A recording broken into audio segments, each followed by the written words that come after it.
Hello my dear student, आप लोग कैसे हैं? आई होप कि आप लोग बहुत अच्छे होंगे।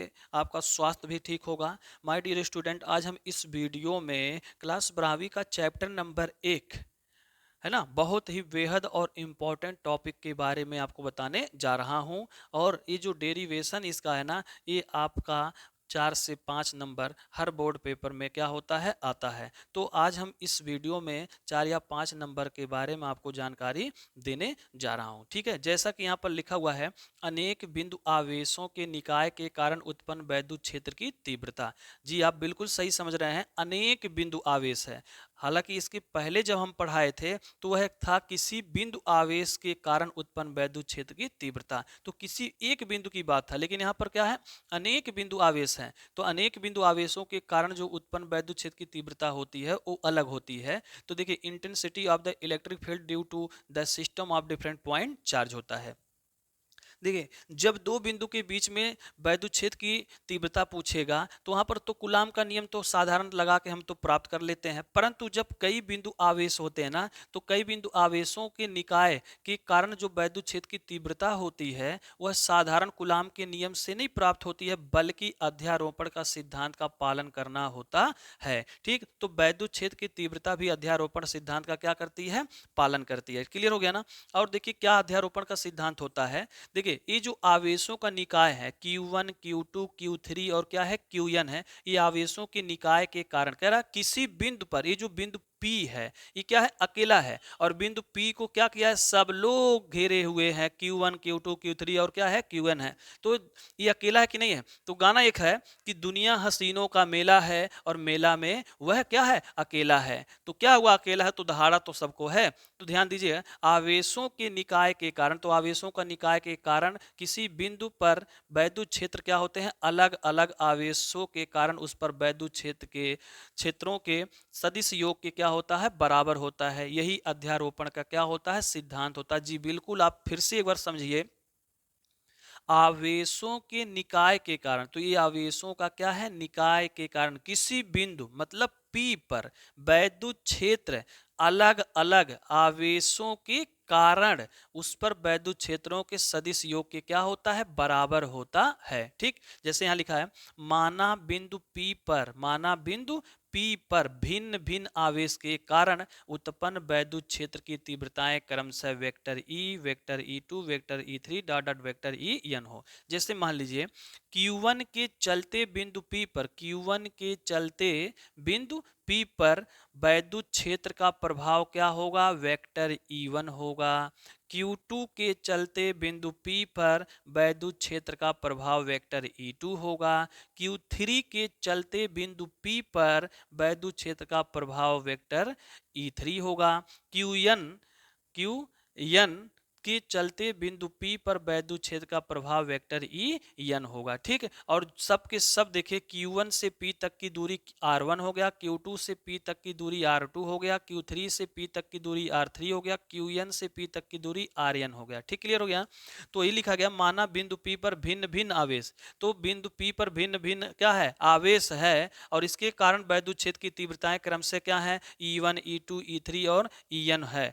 तब उस बिंदु पर परिणामी वैद्युत, तब उस बिंदु पर क्या कर रहा है, तब उस बिंदु पर परिणामी वैद्युत क्षेत्र की तीव्रता, तब उस बिंदु पर परिणामी वैद्युत क्षेत्र की तीव्रता वेक्टर ई बराबर, कह रहा कि वैद्युत क्षेत्रों सदिश योग के बराबर होता है। तो ये सदिश है, तो ए भी सदिश, ए भी सदिश, ए भी सदिश, तो सदिश योग के क्या होता है, बराबर। तो vector E plus E1 plus vector E2 plus vector E3 plus dot dot vector En होता है। ठीक, क्लियर हो गया ना? ये तो अध्यारोपण का क्या हो गया, सिद्धांत हो गया। तो याद रहे, अध्यारोपण का सिद्धांत यही होता है कि वेक्टर ई बराबर vector E1 plus vector E2 plus vector E3 plus dot dot vector En होता है। क्लियर, समझ में आ गया ना?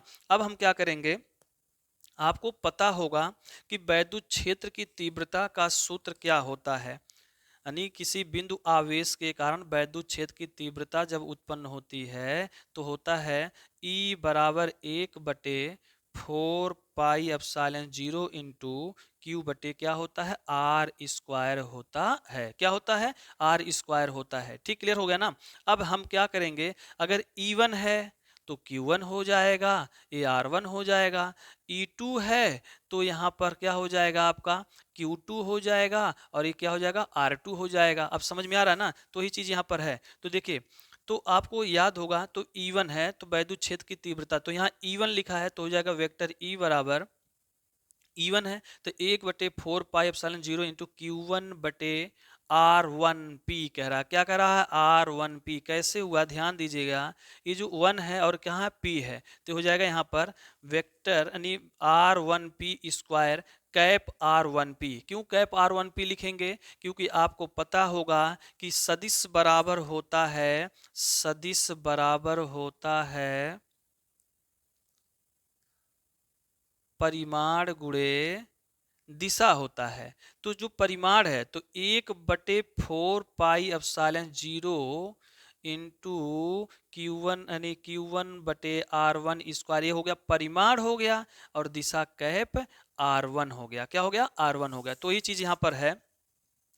तो वेक्टर E1 का मान हो जाएगा 1/4 pi epsilon 0 into Q1/R1P square cap R1P हो जाएगा। फिर प्लस E2 दिया है तो ही हो जाएगा same 1/4 pi epsilon 0 into Q2। देखिए 2 हो जाएगा, 2 लगा तो 2 2 Q2/R2P हो जाएगा। 2P देखिए ध्यान से, यहाँ पर Q2 के चलते P पर वैद्युत प्रभाव E2 था तो यहाँ पर 2P हो जाएगा। क्या हो जाएगा? 2P हो जाएगा। ध्यान दीजिएगा यहाँ पर, तो Q2/R2P square cap R2P plus E3 का क्या हो जाएगा 1/4 pi epsilon 0 Q3/R3P square into cap R3P हो गया, प्लस डॉट डॉट EN दिया है तो 1/4 pi epsilon 0 into Q1/RNP square cap RNP हो गया। क्लियर? समझ में आ गया ना?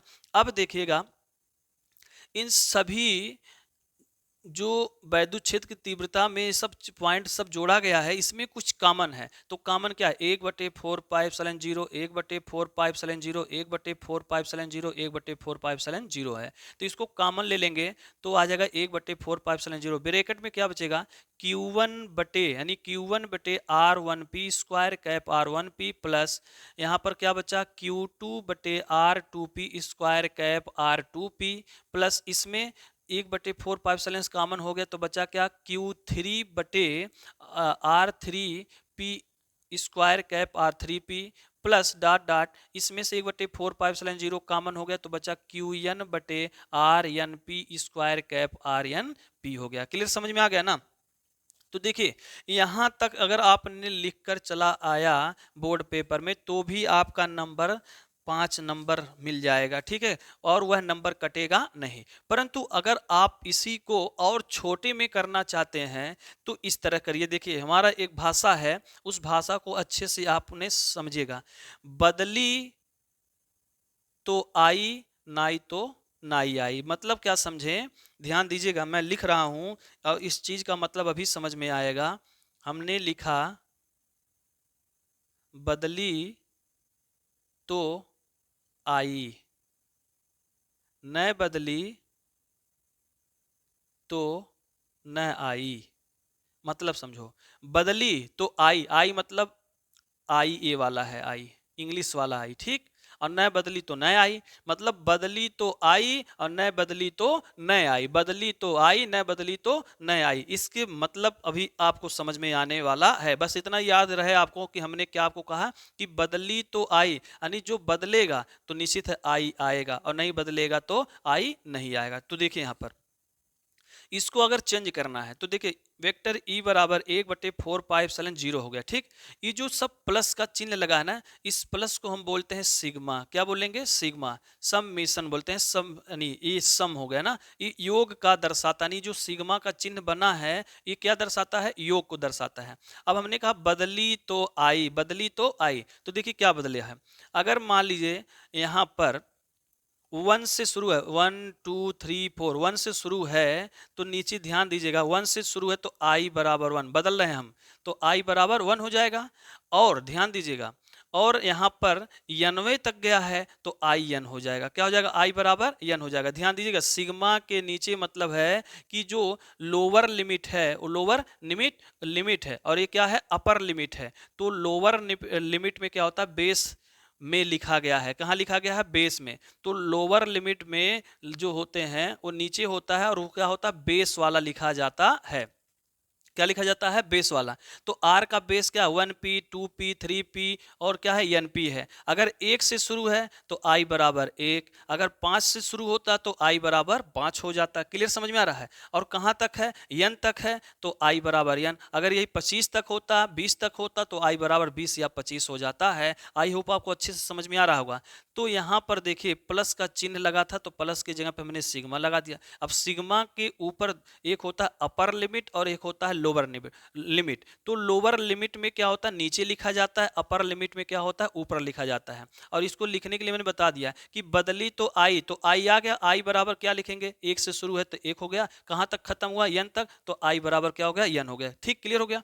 अब हम चलते हैं Q1 लिखा है, Q1 Q2 Q3 Qn लिखा है। ठीक, क्लियर हो गया ना? तो इसमें देखिए ये बेस है, नीचे लिखा है। क्या लिखा है? नीचे। अगर ऊपर होता तो हम ऊपर लिखते हैं, नीचे है Q1 Q2 Q3 तो देखिए बदली तो आई तो Q1 Q2 Q3 बदल रहा ना, तो बदली तो आई तो QI बटे। अब देखिए यहाँ पर नीचे R1P स्क्वायर है ना, R2P है, तो इसमें देखिए R हो गया IP, RIP, क्योंकि P समान है तो बदली तो ना ही आई, तो बदल नहीं रहा ना P। तो जब P नहीं बदल रहा है तो P ही रहेगा, लेकिन 1 2 3 4 बदल रहा है तो I आ गया। तो QI बटे RIP स्क्वायर। अब देखिए कैप में आ जाइए, किस में आ जाइए? कैप R लिया है तो कैप R में देखिए कैप में भी 1 cap R1P, cap R2P, cap R3P, cap RNP है। तो यहाँ पर देखिए 1 2 3 बोल 4 5 हो रहा ना, तो जो बदल रहा है वो आई लिख दिया और जो नहीं बदला है वो ऊपर क्या हो गया? पी हो गया। तो आई होप आपको समझ में आ गया होगा। तो वेक्टर ई बराबर 1/4 पाई एप्सिलॉन 0 हो गया। और इसमें जो सिग्मा है समीशन पे है तो lower limit I equal to 1, upper limit I equal to n into Q I बटे RIP square into cap IP हो गया। ठीक, क्लियर समझ में आ गया ना? तो आई होप आप, मैं आशा करता हूँ कि आपको यह समझ में आ गया होगा। ठीक है, अगर आपको यह वीडियो समझ में आ गया हो, यह टॉपिक समझ में आ गया हो, तो आपके लिए यह बिल्कुल 5 नंबर जो है आपके लिए बहुत अच्छा है बोर्ड पेपर के लिए। तो मिलते हैं फिर अगले वीडियो में। जय हिंद, जय भारत।